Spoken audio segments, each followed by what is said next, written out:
Dalam rangka menentukan nilai keekonomian investasi Refuse Derived Fuel atau RDF, Deputi Kedaulatan Maritim dan Energi Kemenko Maritim dan Investasi meminta pandangan dari beberapa orang yang telah berkecimpung di bidang RDF untuk menentukan apakah layak secara komersil bagi Pemda atau pihak swasta untuk investasi di bidang RDF. Berikut pandangan dari PT SBI, Badan Fiskal Kementerian Keuangan, dan ahli penyusun Standar Nasional Indonesia untuk bahan jemputan padat. Selamat mendengarkan. Silakan dari FBI, Pak Dirut. Terima kasih Bapak Deputi. Assalamualaikum warahmatullahi wabarakatuh. Salam sejahtera dan sehat untuk kita semua. Mungkin saya akan lebih detailnya akan digambarkan oleh rekan saya Pak Lili Unggul yang akan menjelaskan secara detail terkait dengan proyek RDF yang telah kami lakukan sebenarnya dari tahun 2013. Mungkin gambar sedikit aja Pak Deputi bahwa SBI itu adalah anak perusahaan dari Semen Indonesia Group yang kami akuisisi di awal tahun 2019. Sebelumnya PT SBI itu bernama PT Holcim Indonesia sebelum mereka memutuskan untuk keluar dari Indonesia di tahun 2019. Jadi proyek ini dimulai ketika sudah dari tahun 2013 ketika perusahaan itu bernama PT Holcim. PT Holcim adalah merupakan perusahaan semen terbesar yang berpusat di Switzerland. Sebagai perusahaan semen terbesar dan di Eropa, mereka memiliki memang kewajiban terkait dengan carbon reduction yang lumayan lebih intensif di Eropa dibandingkan dengan beberapa region lainnya di dunia. Proyek ini mulai 2013 saat itu memang ada beberapa kriteria yang akan dilakukan oleh PT Holcim mengenai kenapa akhirnya pilihan ke RDF. Salah satunya adalah satu yang terpenting adalah memang terkait dengan carbon reduction. Kedua juga terkait dengan supply itu harus stable dan sustainability karena sebelumnya kita juga melihat terhadap beberapa sumber biomas lainnya, kita lihat terhadap cangkang sawit, sekam padi, dan hal-hal lainnya. Namun selain ketidakpastian supply itu sendiri, harga dari beberapa hal itu seperti cangkang sawit itu sangat mahal, atau sekam padi kita harus compete dengan contohnya dengan pembuat brick, pembuat batu bata. Dan hal yang tidak kalah pentingnya adalah mengenai biaya. Seperti ini Bapak Wakil Bupati Cilacap sudah menyebutkan bahwa ada investasi yang harus disiapkan oleh penerima off-taker dari supply ini, mengingat walau bagaimanapun yang namanya biomas, terutama dari sampah, walaupun kalorinya pun kita tidak bisa melihat kalori per kalori dengan batu bara karena ada beberapa hal, seperti misalnya contoh klorinnya tinggi. Klorin itu garam yang bisa merusak mesin. Dan hal-hal lain itu yang membutuhkan akhirnya biaya operasional maintenance yang lebih tinggi dan juga penambahan beberapa capex di pihak penerima off-takernya. Namun semuanya ini adalah doable untuk dilakukan untuk semua perusahaan yang memiliki boiler yang basisnya batu bara. Contohnya boiler seperti pabrik tekstil maupun PLTU. Dan keempat juga dari kriteria yang ada dalam pemilihan biomas itu adalah yang impact-nya yang terbesar untuk masyarakat.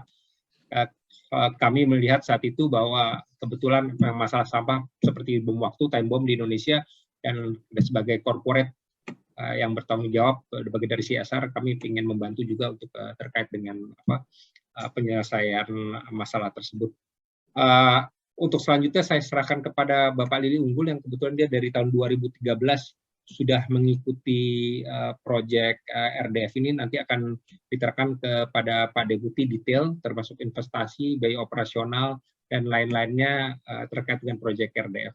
Mungkin untuk tambahan saja Bapak Deputi bahwa kami juga sudah mulai bekerja sama dengan DKI Jakarta untuk memanfaatkan sampah Bantar Gebang landfill untuk dimasukkan ke pabrik kami di Narogong.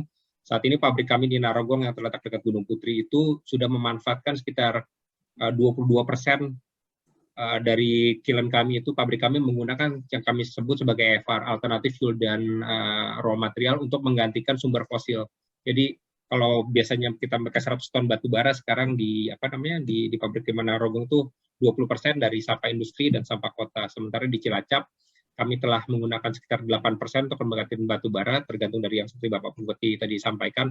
Apabila ada supply, kami akan terus menambah. Ini juga kami juga bisa menggantikan ini dengan sebagai pengganti batu bara. Ini juga sebagai bagian dari komitmen kami terkait dengan carbon reduction. Rekan saya Pak Lili, kalau boleh silakan Pak untuk menyampaikan paparannya. Terima kasih. Terima kasih. Assalamualaikum warahmatullahi wabarakatuh. Pak Deputi yang kami hormati, Bapak-Bapak yang lain. Kalau diizinkan, saya boleh share slide Pak untuk sedikit memberikan gambaran lebih jelas gitu Pak. Silakan Pak.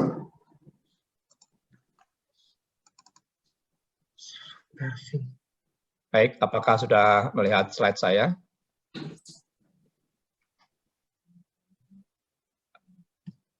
Mohon maaf, apakah slide saya sudah terlihat Bapak-Bapak? Sudah. Oh ya, baik.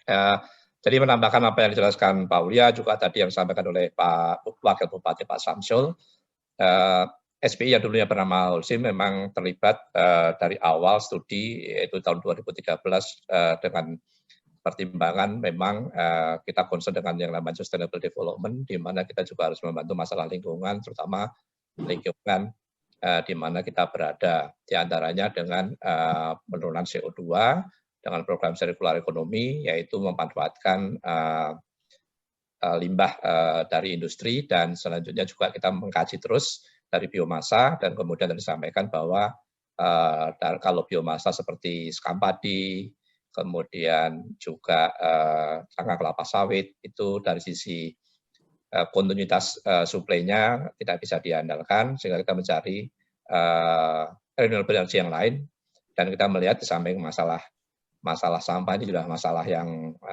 krusial di setiap kota, dan kita berada di sana sehingga kita melakukan kajian-kajian mulai tahun 2013 hingga akhirnya kita melakukan studi bareng bersama dengan KLHK, dengan Pemda Cilacap, kemudian juga akhirnya kita menggandeng juga Danida, dan tentunya kita waktu itu dibantu oleh technical support dari grup kami. Nah, ini secara detail Pak Deputi. Jadi gambarannya seperti ini, apa saja biaya yang ditanggung oleh Pemkab Cilacap, apa saja biaya yang ditanggung oleh SPI. Inilah yang disebut dengan cost sharing. Jadi Pemkab Cilacap menanggung biaya listrik, ini basisnya per bulan Pak ya, dan per bulan itu produksi RDF-nya perkiraannya itu sekitar 1.500-an ya, 1.500 dengan 120 ton per hari, tapi tidak full kadang-kadang ya, atau kadang-kadang turun, kadang sedikit lebih tinggi. Nah, itu perkiraan estimasi sekitar 1.500 ton RDF ya. Pemkab Cilacap menanggung biaya listrik ya, yang per bulannya sekitar 119 juta, alat berat yang kira-kira 136 juta, pemeliharaan, kemudian pemeliharaan dalam hal ini pelaku pemeliharaan dan sebagainya, sementara ini dikerjakan oleh tim kita sebagai tenaga kerja, tetapi biaya yang timbul oleh pemeliharaan, pembelian spare part dan sebagainya dicaskan ke Pemkab Cilacap, dan ATK, kemudian BBM untuk alat berat, ya totalnya dalam sebulan itu Pemkab Cilacap mengeluarkan 338 juta. Kenapa yang dikeluarkan SPI? Ya, karena ini cost sharing, tenaga kerja sekitar 125 juta sebulannya, MOP RDF, yaitu hasil yang ada diambil, kemudian diangkut, semua itu dilakukan oleh SPI. Kemudian co-processing, tadi juga sempat disinggung Pak Ulia, karena RDF ini kan sesuatu yang beda, kandungannya beda dengan batu bara.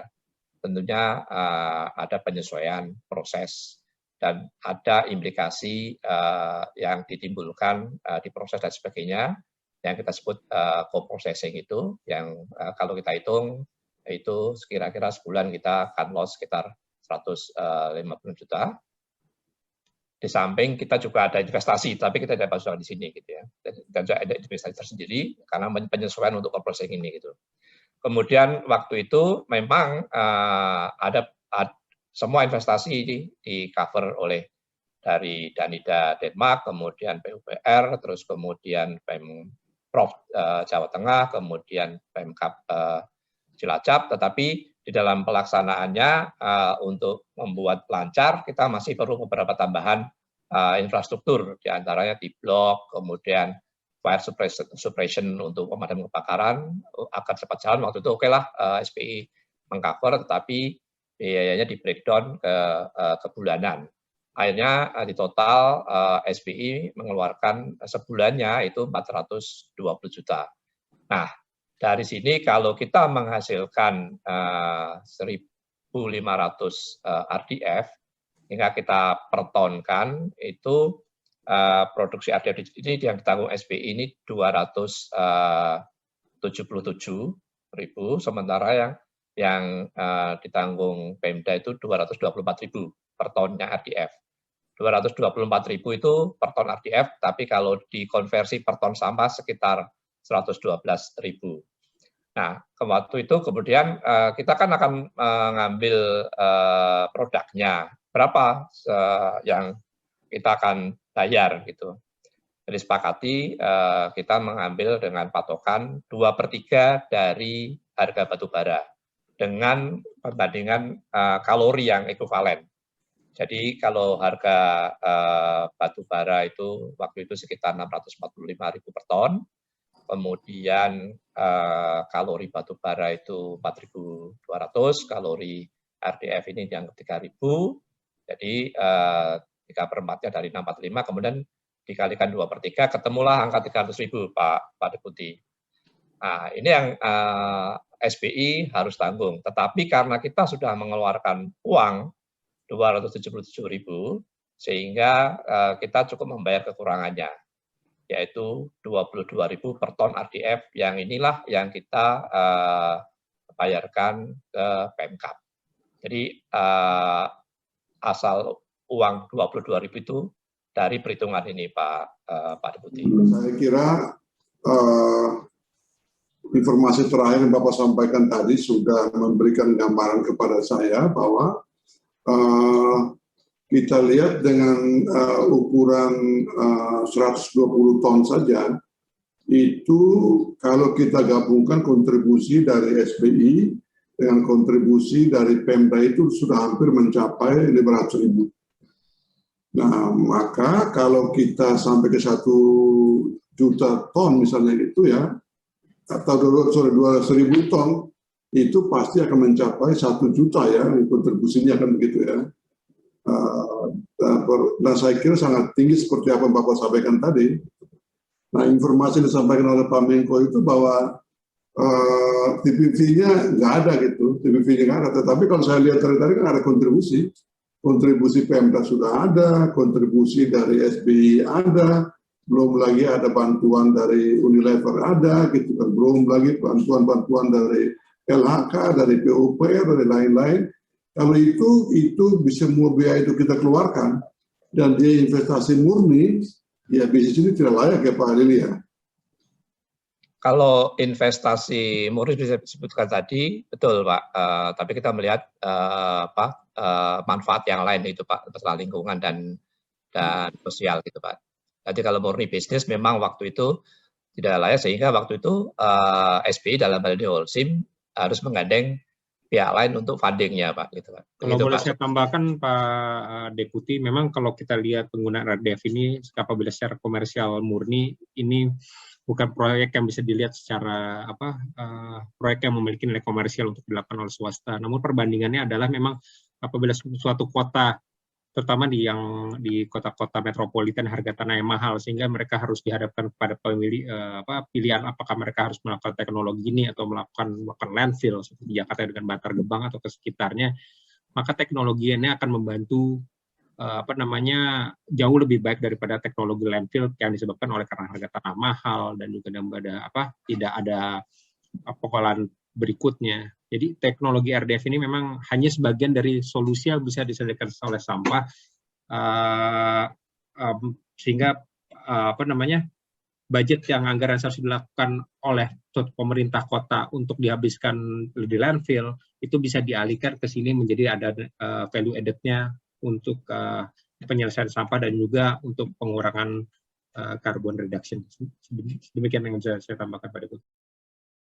Pak Deputi mungkin menyampaikan hal terkait bagaimana kalau mengkaitkan RDF yang ada di Cilacap ataupun nanti yang bisa direplikable ke daerah lain dengan investasi, tentunya ini sesuatu hal yang juga masuk nilai investasi ataupun tidak.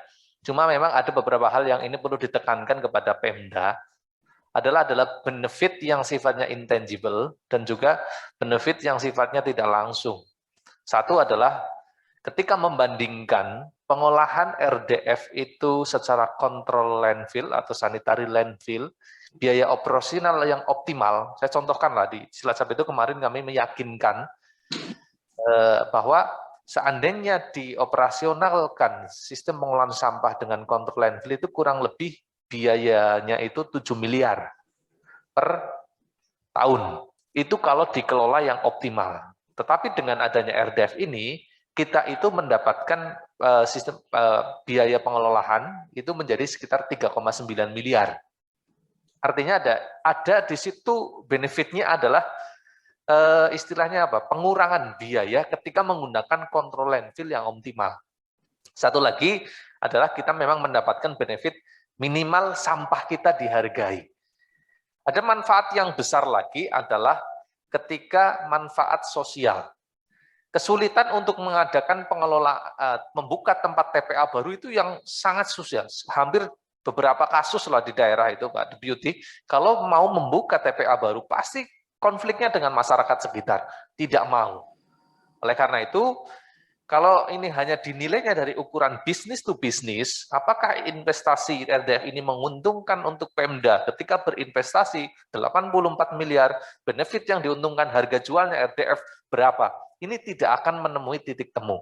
Di Cilacap saya sampaikan makanya tadi di awal, beruntung mendapatkan bantuan perhatian dari berbagai pihak, dari collaborative government ini. Tetapi kalau saya yakinkan bahwa seandainya ada Pemda yang berani menginvestasikan 84 miliar, yakinlah mendapatkan keuntungan yang luar biasa. Satu adalah tidak perlu dalam waktu dekat itu mengadakan tanah yang mungkin setiap tahun itu tanah meningkat. Kalau nanti dikalkulasikan pengadaan tanah dan membuat TPA dengan kontrol level, ini biayanya jauh lebih besar. Karena RDF ini nanti memang masih ada sampah yang sedikit tersisa. Minimal itu sampah setiap hari habis dan masuk dikonsumsi sebagai bahan bakar alternatif. Itu sebenarnya nilai bisnis yang nilai keuntungan manfaat yang tidak terlihat. Kalau hanya hitung-hitungannya investasi dengan harga jual RDF, yang sekarang ini memang jujur tidak memiliki nilai bisnis. Siapa yang mau gitu. Berinvestasi 84 miliar, dihargai mungkin harganya 22 miliar. Tapi ada manfaat Pemda yang berikan adalah kita mendapatkan setidaknya dalam 5 tahun ini kita tidak perlu mengadakan tanah, tidak perlu membuat TPA baru yang nilainya itu bisa puluhan miliar. Itu adalah nilai memang istilah kalau kami itu manfaat intangible dan juga manfaat sosial tidak berkonflik dengan masyarakat. Minimal baunya di wilayah situ terkurangi karena sampah cepat habis di wilayah TPA. Terus yang selanjutnya terkait tadi pertanyaan ini yang menjadi permasalahan di Cilacap ini kan untuk sistem RDF ini 21 hari pengeringannya ini Pak Deputy. Mungkin kalau BPPT mau melakukan penelitian di Cilacap, mungkin ditambahkan teknologi apa yang bisa itu mungkin hanya 1 minggu itu kering. Saya yakin untuk meningkatkan misalnya 500 ton per hari bisa. Karena ini kan kapasitas di kita ini perhitungan kenapa 120 ton itu juga memperhitungkan jumlah geomembran yang itu selama 21 hari sehingga akan kami hanya berkapasitas maksimal ya kalau dioptimalkan lagi kata Pak Lilik sampai 200 ton. Tapi saya yakin kalau ini bisa dipangkas masa pengeringannya melalui geomembran menjadi 7 hari, sekarang berjalan 21 hari. Saya yakin itu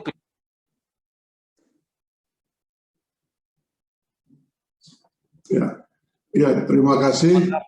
Saya yakin mungkin kalau ada teknologi nanti BPPT meneliti di Cilacap bisa 7 hari dioptimalkan, kita sama-sama bekerja sama, mungkin bekerja sama dengan perguruan tinggi, kita akan temukan formulasi 7 hari untuk geomembran, kalorinya bagus terjaga di angka 3.000-an, nanti bisa ketika mungkin proses produksinya ditambah lagi sampai 1.000 ton per hari, mungkin saya yakin tidak perlu menambah jumlah lahan yang terlalu banyak. Mungkin itu Pak Deputy, terima kasih.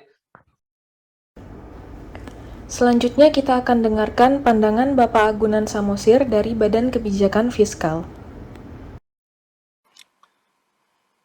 Nah, ini info yang disampaikan Pak Lili aja saya tidak tambah kurangi. Jadi bahwa ini yang ada yang merah ya, bahwa kalau memang ditetapkan BLPS itu adalah 112.000 gitu loh. Nah, 112.000 per ton sampah. Nah, ini perhitungannya di luar biaya investasi. Kira-kira kalau dimasukkan investasi yang 84 M ini, mungkinkah sekitar 250 atau 300 ribu rupiah?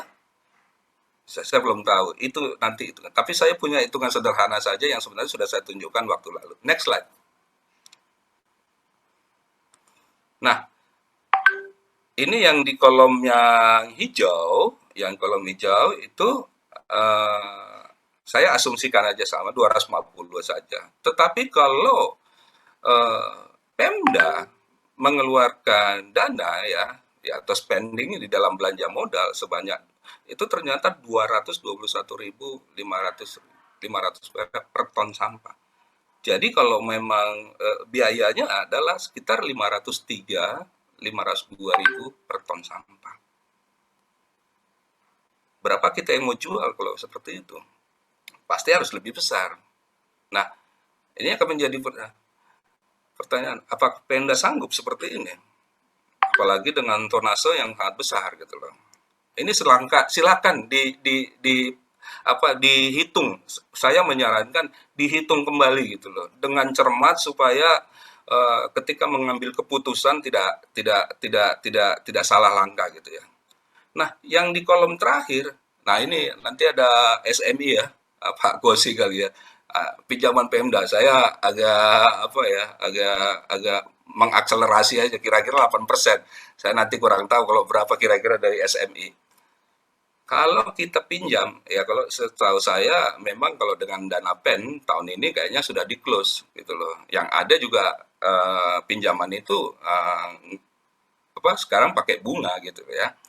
Nah, saya asumsikan aja 100,6 ribu per ton sampah. Jadi kira-kira kalau dengan menggunakan pinjaman, maka biaya pengolahannya adalah 610.000. Ini tambah berat lagi menurut saya gitu loh. Nah, ini perlu dipikirkan.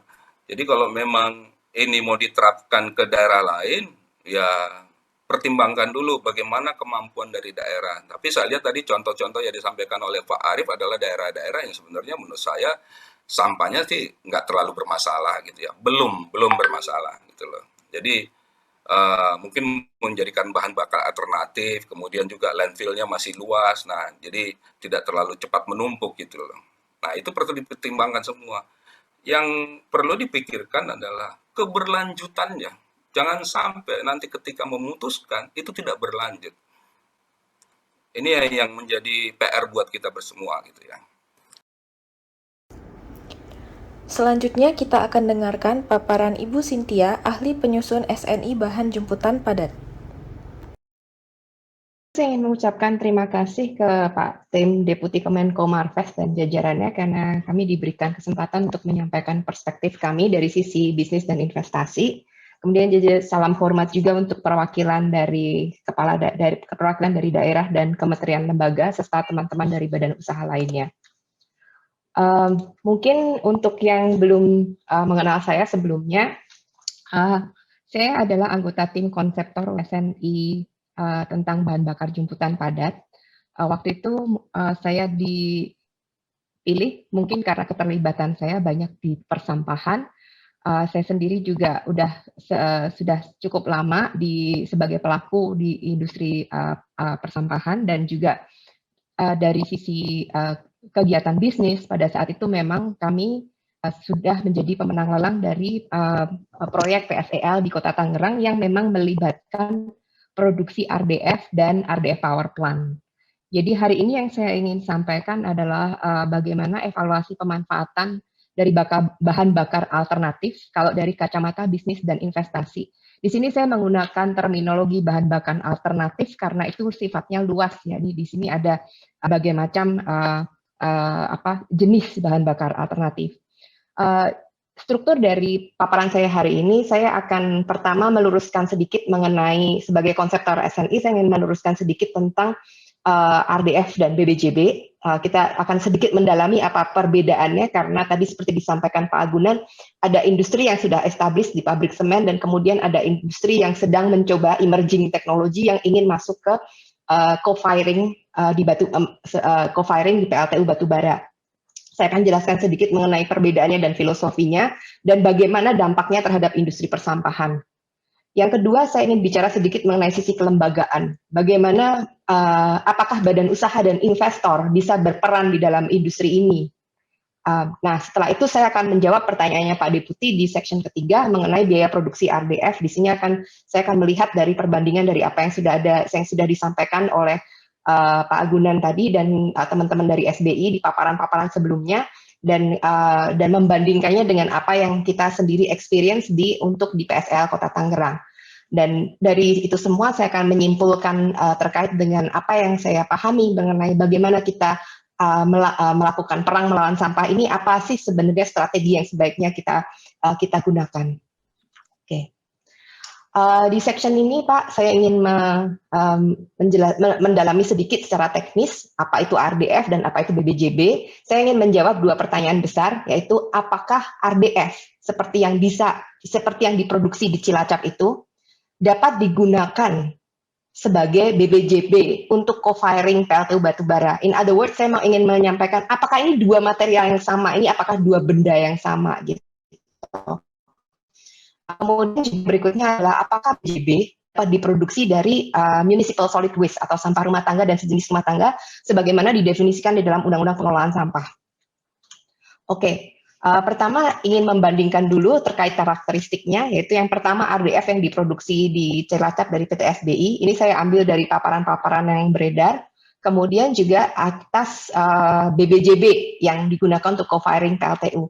Saya ingin menyampaikan ya bahwa RDF itu sebenarnya istilah yang luas mengenai bahan bakar yang berasal dari sampah atau bahan bakar turunan sampah. Namun untuk co-firing itu ada kekhususan tersendiri. Jadi BBJB itu adalah subset atau bagian dari RDF.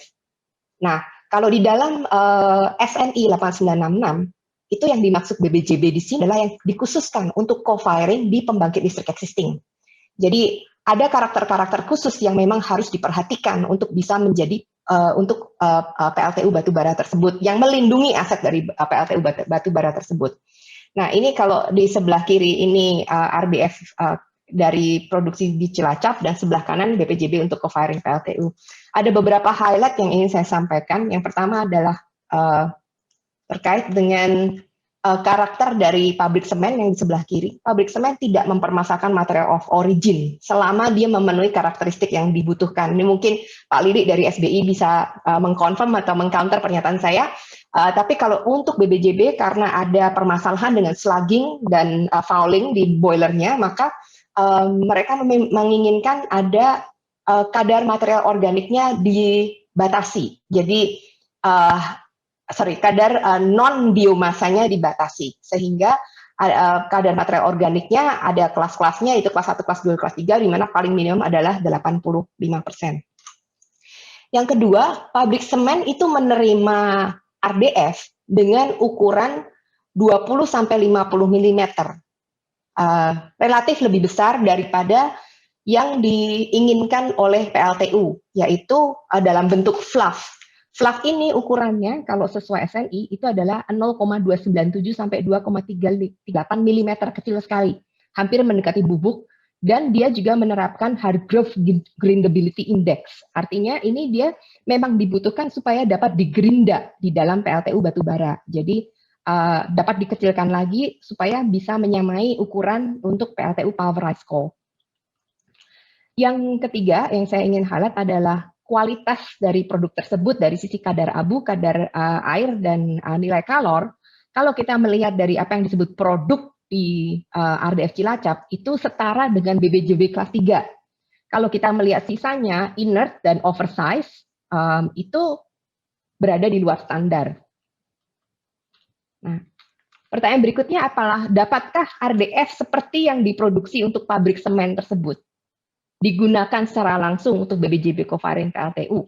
Oke, pertama tadi saya sudah sampaikan, saya sedikit mengulang bahwa secara kelas masing-masing itu kalau moisture hanya kelas 3, NCV kelas 3, tapi klor dan sulfur dia bisa memenuhi BBJB kelas 1 dan ash untuk kelas 3. Artinya secara umum kualitasnya memenuhi standar BBJB kelas 3, tetapi tidak memenuhi standar spesifikasi material organik. Dari sisi ukuran juga produk SBI lebih besar. Kalau artinya kalau menggunakan produk SBI perlu ada lagi penambahan fine shredding, perlu dikecilkan lagi ukurannya, dan juga tentunya ada penambahan listrik di situ, dan untuk perlu juga ada dilakukan pelletisasi kalau untuk pulverized coal. Di sini artinya perlu penambahan investasi di pelletizer yang tentunya membutuhkan listrik, dan untuk bisa memenuhi HGI-nya, High Growth Gradability Index yang dibutuhkan, diperlukan penambahan aditif. Jadi intinya RDF yang ada Cilacap tidak bisa secara langsung dimanfaatkan sebagai BBJB di pembangkit PLTU. Dan kesimpulan yang saya dapatkan adalah RDF untuk pabrik semen itu proses produksinya berbeda dengan proses produksi BBJB. Kalau ingin diharapkan dengan tingkat kehandalan yang sama, itu membutuhkan investasi yang lebih besar. Itu kesimpulan topik biaya produksi. Berikutnya, nah di sini saya menggunakan data dari apa yang sudah beredar dari informasi yang PT SDI dan informasi yang saya miliki sendiri dari untuk PSL Kota Tangerang. Oke, kalau kita melihat, saya untuk memberikan gambaran sedikit metode perhitungannya adalah kalau ini tadi saya mengambil dari datanya Pak Agunan di paparan tanggal 7 Juli, itu adalah kira-kira total harga produksi pengolahan sampahnya itu tadi Rp610.229. Itu kalau 1 ton sampah menjadi 42,42 ton RDF, itu maka total biaya untuk memproduksi RDF tersebut adalah 1,5 juta. Nah, jadinya artinya apabila harga jual RDF tidak mampu menutupi biaya produksi, sudah pasti kalau ini dilakukan oleh badan usaha itu ya rugi gitu, karena harga jual tentunya harus lebih tinggi daripada harga produksi. Jadi kerugian itulah yang harus ditutup dengan BLPS. Nah, bagaimana dengan PSL Kota Tangerang? Kalau kita menggunakan pos-pos anggaran yang sama, kegiatannya 10 tahun itu kita rasio yield-nya lebih kecil daripada SBI. Sekitar hanya 340 kg RDF per 1 ton sampah. Biaya 10 tahunnya dari sisi produksi, biaya produksinya sendiri itu belanja tahunan ya, itu 1,3 triliun, untuk penanganan limbahnya 41 miliar, transportasi di antara dua lokasi ini 134 miliar, dan beban keuangan seperti pajak, bunga, dan lain-lain itu 144 miliar, dan belanja modal saya hitung sebagai depresiasi depresiasi yang dibayarkan selama 10 tahun itu 1,2 triliun. Dari sini kalau dihitung per ton sampah dalam 10 tahun tersebut, maka biaya olahnya itu Rp500.000 per ton sampah. Dan kalau diperbandingkan sebagai biaya per ton RDF itu adalah 1,5 juta juga. Gitu. Jadi kalau dari Rp500.000 ini, kalau tidak bisa ditutup dari BLPS, maka ya ditutup dari pendapatan listrik. Jadi mungkin yang mengetahui mengenai level BLPS untuk Kota Tangerang, itu sebetulnya ada di bawah level biaya untuk memproduksi RDF-nya. Tetapi ada pendapatan lain-lain yang bisa menutup biaya tersebut. Dan termasuk tidak hanya dari investasi, tapi juga untuk keuntungan badan usahanya. Nah, kalau diperbandingkan secara biaya, tadi yang sebelah kiri ini adalah per ton sampah Cilacap, yang sebelah kanan per ton sampah Tangerang, maka hasilnya sepertinya total biaya olahnya nggak beda jauh gitu. Tadi mungkin dari per tonnya Cilacap 610.000, per tonnya Kota Tangerang tuh 500.300. Kalau kita bicara mengenai porsi penanggulangan limbahnya, residunya di proyek Tangerang diperkirakan hanya 7%, sehingga biayanya lebih rendah. Dan ini angka yang ini karena memang kita tidak mengintegrasikan kegiatan yang ada di RDF Power Plant-nya, itu tidak termasuk biaya untuk mengolah fly ash-nya. Kemudian juga Tangerang memiliki economy of scale yang lebih tinggi di skala 2.200 ton per hari, jadi ada lebih optimalisasinya. Kemudian secara beban keuangan juga PSEL ini sebagai investasi yang besar cukup beruntung karena ada beberapa kebijakan fiskal seperti tax holiday dan mendapatkan sebagai infrastruktur tenor loan-nya juga kami harapkan bisa lebih panjang daripada 10 tahun. Nah, dari sisi total biaya produksi RDF, kalau kita keseimbangkan antara dua kegiatan ini, sama ternyata nggak beda jauh gitu. Saya cukup surprise juga ternyata nggak beda jauh gitu. Jadi yield-nya Kota Tangerang memang lebih kecil, tapi kemudian kalau kita melihat dari biayanya per ton sampahnya, maka hasilnya nggak berbeda. Dan ini sudah termasuk biaya transportasi 14 km. Nah, mungkin kalau dari sisi berapa sih harga yang, apa saja sih yang mempengaruhi nilai dari RDF itu sendiri, bahan bakar alternatif itu sendiri, kalau kita bicara real market gitu. Pertama tentunya kualitas dari bahan bakar itu, yaitu kesesuaian nilai kalor, tingkat impuritas, klorin, abu, sulfur, air, logam berat, dan seterusnya. Tentunya biaya energi yang digantikan. Nah, ini kan sangat terkait dengan berapa sih harga batu bara gitu di pasaran gitu. Kalau harga acuan batu bara $100 per ton atau $50 per ton, tentunya ini sangat mempengaruhi kuantitas penerimaan bahan bakar alternatif, karena kalau batu baranya murah, kenapa beli bahan bakar alternatif? Kan kalau tujuannya adalah mencari alternatif, ya lebih baik batu baranya yang nah ini sangat pergerakan pasar batu bara jadi sangat berpengaruh terhadap demand dari bahan bakar alternatif. Yang kedua, dari sisi demand dari off-taker itu sendiri, tentunya jumlah off-takernya adalah berapa banyak sih pembangkit PLTU yang sudah mendapatkan izin. Dan kedua adalah berapa banyak pabrik semen yang mau berinvestasi seperti SBI di kilennya. Aplikasikan klorin bypass, kemudian juga ikut kerja keras di proses produksinya gitu. Jadi kalau itu tidak banyak, artinya RDF ini akan menjadi buyers market, artinya the buyers of taker-nya itu mendikte berapa kira-kira nilainya. Jadi irrespective harga produksinya, buyer ya saya cuma hanya bisa beli pada harga segini karena memang demand-nya hanya segitu gitu. Kemudian biaya transportasi ini termasuk dari packaging-nya. Dari pengalaman kita sendiri, RDF itu umumnya dihasilkan dalam bentuk fluff, itu yang paling mudah.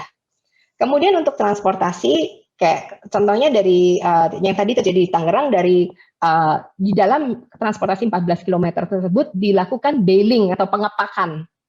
Nah, namun kemudian kalau untuk PLTU bara itu harus ditingkatkan lebih lanjut lagi. Jadi dipelletize dulu menjadi bentuk yang lebih kecil, yang lebih padat dan lebih efektif untuk transportasinya. Dan juga tentunya lebih mudah di-feedingkan ke dalam feeding sistemnya PLTU batubara. Nah, yang ingin saya sampaikan juga adalah kombinasi dari rencana phase out batubaranya PLN, seperti yang sudah diberitakan di media massa. Kemudian rencana produksi RDF di sampah di berbagai kota, sebagaimana tadi yang disampaikan oleh Pak Arief tadi, akan sangat-sangat mempengaruhi situasi supply dan demand, dan akan terjadi oversupply dari bahan bakar alternatif itu sendiri. Sehingga tanpa kebijakan tentunya itu akan sangat mempengaruhi nilai satuan RDF BPJB yang berdampak pada nilai BLPS.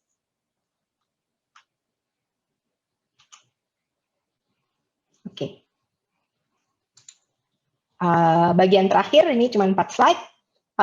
Kalau dari semua itu, untuk perang melawan sampah, sebaiknya apa yang kita gunakan? PSL, bahan bakar alternatif, atau kedua-duanya? Oke, saya ingin meng-highlight karakter dari masing-masing teknologi. Kalau karakter ke proyek PSEL, itu hasilnya, itu yang ingin dicapai adalah pengalihan sampah dari TPA. Itu pandangan saya. Saya rasa bisa diaminin dari berbagai pihak. Kemudian juga yang kedua, secondary menghasilkan listrik. Kemudian kalau hasilnya dari proyek BPJB itu adalah bahan bakar alternatif, bahan bakar yang mendekati batu bara. Dari sisi pemusnahan material, kalau proyek PSL itu wajib terjadi dalam PSL itu sendiri, karena ada prosedur untuk membuktikan bahwa telah terjadi pemusnahan. Sementara kalau dalam proyek BBJB, pemusnahan terjadi di instalasi di luar pabrik RDF itu, di luar produsen RDF-nya, sehingga dan bahkan mungkin keluar dari teritori, bisa juga diekspor ke luar negeri, itu bisa juga terjadi. Akhirnya meskipun RDF itu sudah diproduksi, kita tidak tahu apakah itu sudah dimusnahkan atau tidak. Seperti halnya yang terjadi dengan pengeksporan plastik dari Eropa ke negara Asia. Nah, yang ketiga, sasaran primernya juga berbeda. Kalau sasaran primernya dari PSEL adalah menghentikan laju perluasan TPA. Jadi TPA-nya tidak bisa meluas. Itu sasaran utamanya dari proyek PSEL. Sementara sasaran utama dari proyek alternative fuel adalah meningkatkan bauran energi, mengurangi harga energi. Sasaran sekunder dari proyek PSEL itu adalah ya melindungi lingkungan, melindungi iklim, dan menghasilkan energi secara sustainable. Sementara di sasaran sekunder dari kegiatan RDF dan BBJP adalah mendukung upaya penanganan sampah. Jadi ini ada seperti kebalikan dari sisi prioritas. Kalau PSEL itu prioritasnya persampahan, kalau sementara menghasilkan energi itu adalah secondary. Kalau di proyek BBJB, energi itu adalah yang utama, sekunder mendukung pola pengelolaan sampah. Jadi saya rasa sih mungkin pandangan saya pribadi tidak tepat membenturkan satu teknologi dengan teknologi yang lainnya, dan PSEL tidak menggantikan BBJB dan BBJB tidak menggantikan PSEL. Dan yang menurut pandangan saya yang penting dicari adalah mencari situasi di mana kedua instalasi ini dapat secara optimum bersinergi. Ini mungkin saya memberikan gambaran sedikit apa yang saya maksud tadi. Ini apabila kita menghadapi timbulan sampah kota yang terus meningkat, maka yang bisa kita lakukan adalah mayoritas harus terselesaikan, termusnahkan dengan tepat di PSEL. Nah, kemudian yang tidak bisa ditanggulangi oleh PSEL itulah yang sebaiknya menjadi bahan baku untuk bahan bakar alternatif. Jadi di sini ada dua rezim undang-undang yang berbeda. Yang utama adalah menyelesaikan kewajiban pengelolaan sampahnya. Yang kedua, menghasilkan bahan bakar alternatif. Dalam konteks pelayanan sampah, dalam pemusnahan sampah di kota besar, yang saya maksud kota besar di sini adalah padat penduduk, minim lahan, PSEL itu seperti, kalau bahasa energinya seperti baseload unit wajib ada, karena ini yang menyelesaikan masalah kewajiban kepala daerah dalam memusnahkan sampah. Sementara kegiatan bahan bakar alternatif itu seperti kalau di pembangkit listrik itu load follower, dia user demand oriented dan opportunistic. Jadi dia menyempurnakan upaya dari daerah untuk menekan beban TPA. Nah, jadi kalau saya melihat bahwa kombinasi antara pengendalian sampah di sumber, pertama sumber dulu, kemudian sinergi dari PSEL dan bahan bakar alternatif, kesemuanya itulah yang merupakan solusi adil dalam perencanaan tata ruang kota, sehingga jumlah sampah yang ditimbun di TPA itu dapat ditekan dengan luas. Jadi satu tidak bisa meninggalkan yang lainnya. Saya juga ingin sedikit meng-highlight mengenai, kemarin saya sedikit terinspirasi dengan yang dikatakan Wakil Bupati Cilacap mengenai bahwa apa yang dilakukan di Cilacap itu sangat menekan biaya untuk menghindari TPA. Kami juga melakukan hitungan kami sendiri, apakah PSEL itu juga membantu kota dalam menghindari biaya-biaya dari perluasan lahan dan seterusnya. Perlu diingat bahwa sanitary landfill itu sangat terkait dengan perluasan lahan, konstruksi dari TPA, operation and maintenance-nya, pemeliharaan penataan sampahnya, pemeliharaan pengendalian lingkungannya, dan juga penutupan setelah TPA tersebut digunakan. Kalau itu semua diakumulasi, itu biayanya tidak murah.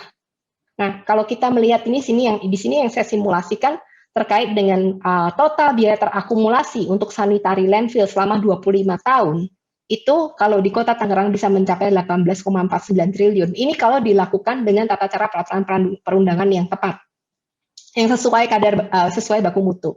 Tetapi kalau kita bandingkan dengan BLPS yang dibayarkan dan kompensasi listrik selama 25 tahun, itu akan mencapai 13,8 triliun. Namun tentunya di awal-awal kelihatan sangat mahal. PSEL kelihatan jauh lebih mahal daripada sanitary landfill. Namun secara keseluruhan, PSEL akan menghasilkan penggunaan anggaran yang lebih efisien. Kesimpulan saya dari yang tadi saya sudah paparkan, yang pertama adalah BBJP itu mendukung pengolahan sampah di kota yang memiliki sumber daya lahan. Jadi tadi simulasi saya menunjukkan bahwa maksimum 65% sampah yang tiba di TPA itu bisa diolah menjadi BBJB dengan syarat TPA tersebut harus memiliki lahan yang cukup luas untuk menampung sisa tak terolah dan pengeringan biodrying. Jadi tanpa sumber daya lahan, BBJB itu bukan opsi. Kedua, proses produksi BBJB lebih rumit daripada RDF untuk pabrik semen. Membutuhkan drying, kemudian juga membutuhkan tambahan pembentukan pelet dan aditif. Artinya untuk mendapatkan BBJB yang memenuhi SNI dengan tingkat keandalan yang sama, itu investasi dan biayanya akan lebih tinggi daripada apa yang sudah terjadi di SBI. Yang ketiga, bahkan bahan bakar alternatif itu mendukung, tapi bukan pilar utama dalam perang melawan sampah. Seperti kita lihat di Jerman bahwa pilar utama yang digunakan adalah insinerator dan RDF power plant. Jadi off-taker bahan bakar alternatif itu,